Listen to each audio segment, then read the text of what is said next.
네, 안녕하세요. 김종호 이사들입니다. 김종호 부동산 TV 제180회 방송을 지금부터 시작하겠습니다. 오늘의 방송 주제는 왕초보도 대박 내는 투자 비법, 이러한 주제로 방송을 하겠습니다. 날씨가 많이 쌀쌀해졌네요. 서울에 한파주의보가 내렸습니다. 건강에 유의하시기 바라겠습니다. 시작하기 전에 우선 좋아요, 구독, 알림을 눌러주시면 더 좋은 방송으로 보답해 드릴 것을 약속드립니다. 먼저 부동산 신정보를 전달해 드리겠습니다. 매일경제신문 김동원 기자가 10월 10일자로 보도를 했습니다. 제목은 공공택지 1만 가구 이달 말 청약, 성남 신촌, 남양주 왕속 2지구 등 주목, 이런 제목입니다. 15일 2차 사전 청약 모집 공고, 3기 신도시 등 11곳 대상 시세 80% 이하 분양가 기대를 한다. 서울 접근성이 좋은 입지가 많아서 실수요자 관심 가져볼 만하다. 공공택지 2차 물량은 GTX 노선이 예정됐거나 강남과 맞닿아 있는 등 입지가 뛰어난 곳이 많고 실수요자들이라면 관심을 가져볼 만하겠다. 다음 매경 정석환 기자가 10월 10일자로 보도를 했습니다. 국방부 파주시 갈등에 힐스테이트 더 운정 불똥이 튀었다. 파주 신도시 P1, P2 구역에 해당되고요. 군에서는 협의 대상 아니라더니 작전에 영향 있다. 입장을 바꿨다. 또 파주시에서는 군사시설 보호구역 해제 계속된 문제 제기 이해 안 된다. 힐스테이트 더 운정 개요를 말씀드리면 위치는 파주시 와동동 1471-2번지 3번지 27,266평의 상업부지입니다. 아파트와 오피스텔 3,413가구가 들어갑니다. 분양은 금년 10월 달에 예정되어 있고 입주 시기는 2026년에서 27년에 예정되어 있습니다. 운정 신도시에서 갑작스러운 군부대 협의 문제가 불거졌다. 국방부는 인허가때 관할 부대인 육군 제9사단과 협의를 거쳤어야 한다는 입장이다. 국방부의 이 제기에 파주시는 운정 신도시는 이미 군사시설 보호구역에서 해제됐다고 주장하고 있습니다. 이 일대는 2008년 9월 국방부가 군사시설 보호구역에서 해제 고시해 군 협의 없이도 자유로운 건축이 가능한 지역으로 변경되었고 2020년 11월 감사원에서도 관할 부대와 반드시 군 협의를 거쳐야 하는 것은 아니다며 파주시 손을 들어주었답니다. 매경 연합뉴스에 의거 10월 4일자에 보도가 나왔습니다. 판교밸리 입주기업 작년 매출 109조 원, 전년 대비 2.5%가 더 상승이 되었다. 판교 테크노밸리 입주기업체가 지난해 총 매출이 110조에 육박한다. 부산광역시와 인천광역시 매출 규모를 추월했다. 두 광역시가 1년에 약 80조 원의 매출을 보이고 있습니다. 전체 1697개 입주기업 매출이 109조 9천억으로 4일 발표되었고 여기에 입주한 기업체들은 넥슨, 카카오, NC소프트, 네이버, 한글과 컴퓨터, 이러한 신생기업이 90년 후반대 때 여기 입주를 했습니다. 그런데 이 회사들이 전부 다 시행기업이 세계적인 회사가 되어 있습니다. 업종별로는 IT, BT, CT, NT인데 IT가 64.6%로 가장 많습니다. IT는 정보기술, BT는 생명공학기술, NT는 나노기술, CT는 문화 콘텐츠 기술을 말합니다. 상시 근로자는 7만 1,967명, 또 3, 40대가 72.1%를 차지합니다. 판교는 땅값이 비싸죠. 분당보다 집값이 10억이 더 비쌉니다. 밸리에 있는 직원들의 연봉이 굉장히 높습니다. 그리고 판교 백현동에 있는 식품연구원 인근 땅이 우리가 판매를 했고 오픈 하루 만에 완판이 되었습니다.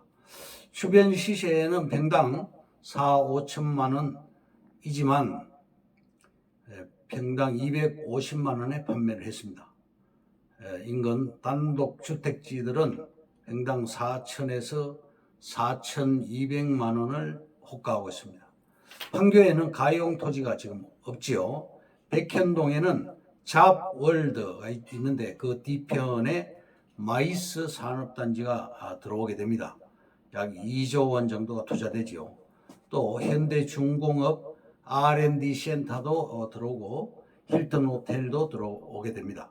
동판교보다도 서판교 땅값이 더 비쌉니다. 산운 아펠바움 타운하우스는 재계 회장님들이 거주하고 있습니다. 분양가는 30억에서 80억 정도의 분양이 되는데 현재는 100억대 그런 집들이 많이 있습니다. 산운 월드니스에는 권상우 집도 있습니다. 테크노밸리는 평당 800만 원 선에 분양이 되었죠. 그런데 현재는 평당 8천만 원 수준으로 올라갔습니다.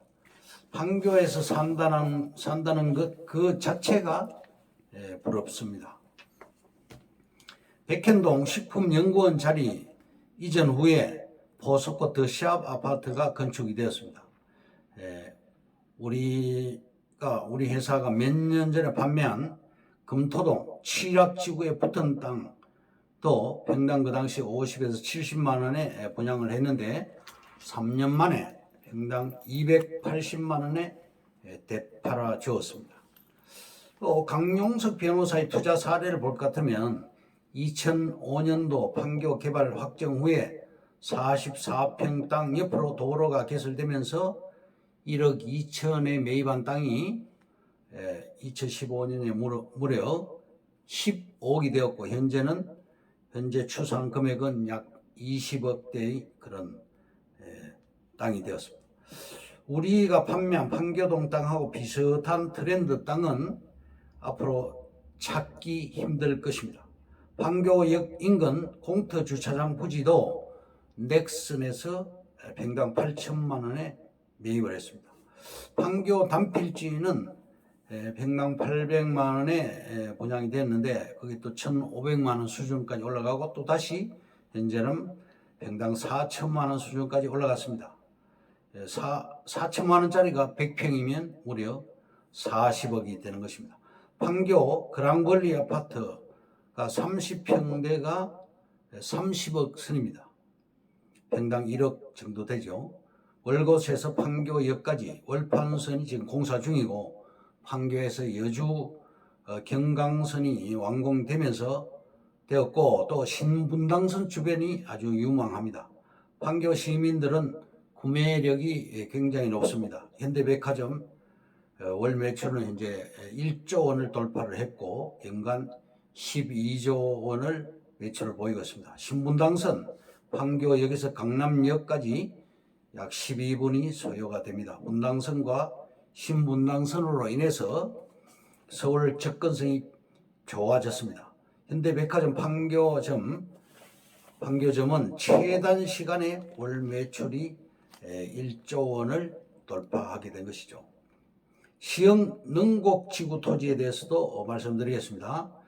시흥시청역 중심상업지 옆에 땅 평당 우리가 60만 원에 판매를 했는데 그 땅들도 최소 1,000만 원을 평당 1,000만 원을 예상하고 있습니다.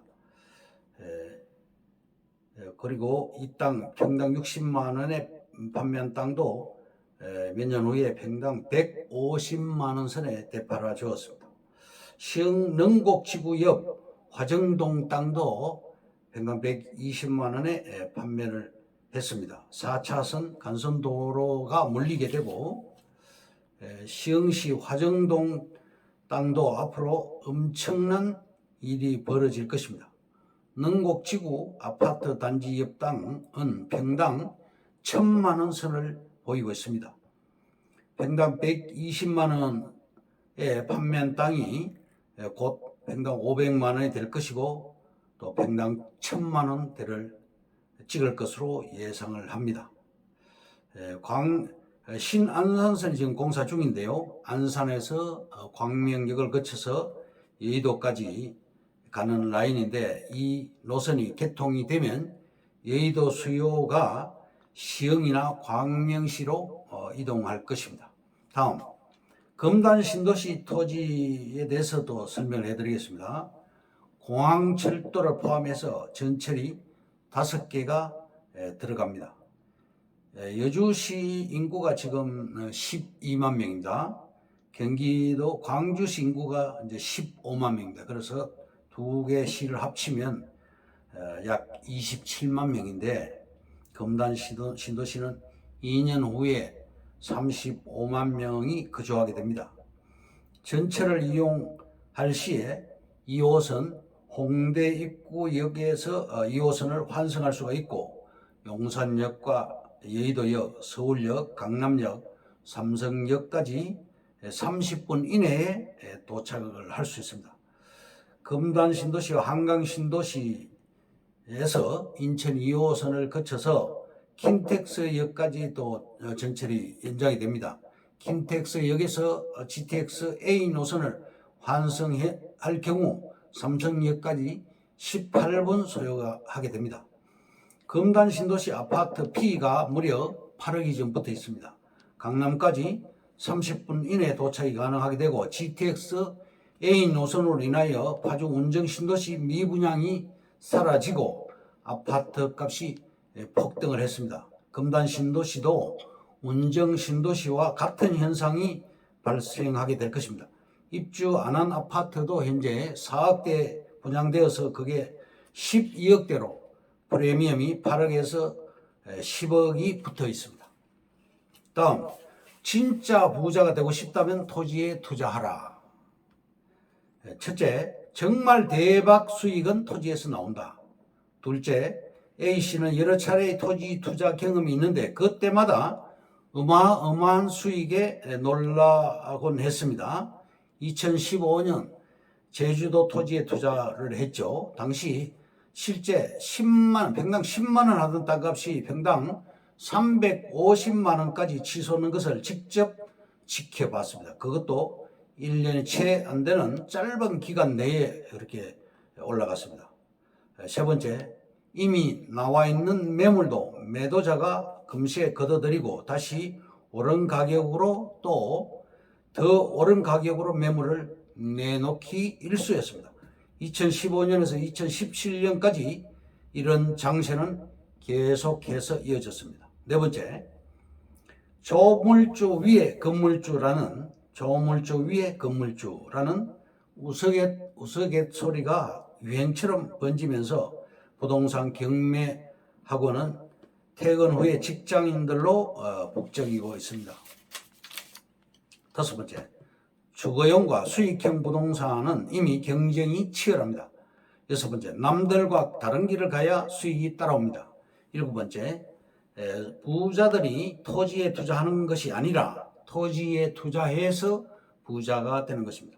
여덟 번째, 투자 수익이 정확히 공개되는 경우는 거의 없습니다. 간혹 고위 공직자 청문회에서 불거져 나오는 토지 투기 의혹에서 토지 투자의 파괴력을 확인할 수 있었습니다. 임야나 일반 토지 투자로 10배에서 15배 시세 차익을 본 사례가 많이 있었습니다. 다음, 오늘의 주제인 왕초보도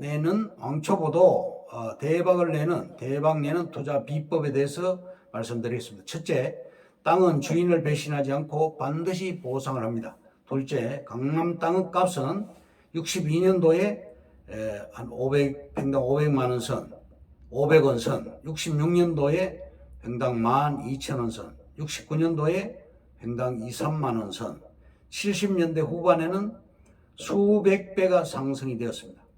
강남역 같은 경우는 80년도 강남역 뉴욕 제과점 자리의 사례를 볼 것 같으면 80년도에 평당 10만 원 했습니다. 현재는 평당 10억대로 상승이 되었죠. 세 번째, 땅은 사람을 부자로 만든다. 부동산 투자가 1등 재테크다. 네 번째, 땅 어디에 살까? 정부 정책을 따라 투자를 하시고 국토 개발 계획을 주목하시고 신설 도로와 신설 전철에 눈을 뜨라. 개발지 주변 땅을 사라. 모든 돈은 길을 따라 모인다. 택지지구 땅을 집중 공략하라. 다섯 번째, 토지 투자 생각을 바꾸면 길이 보인다. 여섯 번째, 적은 돈으로도 투자가 가능하다. 일곱 번째, 수익성이 높다. 아파트가 10억짜리가 100억이 안 되죠. 땅은 그렇게 됩니다. 10억짜리가 100억이 될 수 있습니다. 여덟 번째, 시간이 지나면 인플레이션으로 인하여 또 땅은 부정성의 법칙이 있기 때문에 토지의 가치는 상승하게 됩니다. 토지 투자는 무조건 장기 투자냐? 아닙니다. 단기 투자도 있습니다. 열 번째, 공법을 모두 알아야 하는 것이냐? 아닙니다. 11번째, 토지는 대출이 어렵다? 그것도 아닙니다.